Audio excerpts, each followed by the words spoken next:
Салам достор, биздин бүгүнкү темабыз оң жана терс сандар. Аларды кантип түшүнүп жана кошуп кемдесек болот. Оң сандарды элестетебиз, алар биздин өзүбүздүн чөнтөгүбүздөгү акча. Ал эми терс сандар булар карыз. Биздин карызыбыз. Оң сандарды эки түрдө жазсак болот. Жөн эле 7 деп жазсак, бул оң сан болот. Же плюс 7 деп жазсак болот.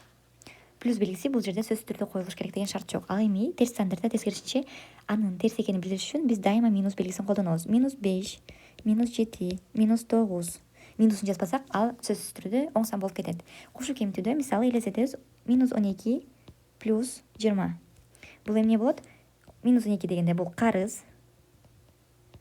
Ал эми бул 20 сом өзүбүздүн акча болгондо, магазинде 12 сом карызыңыз бар болуп, 20 сом берсеңиз сизге канча акча калат? 8. Плюспу минуспу? Плюс, себеби бул өзүңүздүн акча. Тескерисинче, мисалы, -13 плюс 5 боло турган болсо, 13 сом магазинде карыз акча бул. 5 сом берип атабыз магазинге, бизге канча болот? 8 калат. Плюс-минус. Биздин карызыбыз до конца төлөнүп бете элек. Демек, бул -8 мойдон калат. Мисалы, 20 сом минус 5 десек, 20 сомубуз бар болчу. 5 сому карыз. Биз коротуп салдык. Демек, бул 15 сом болот.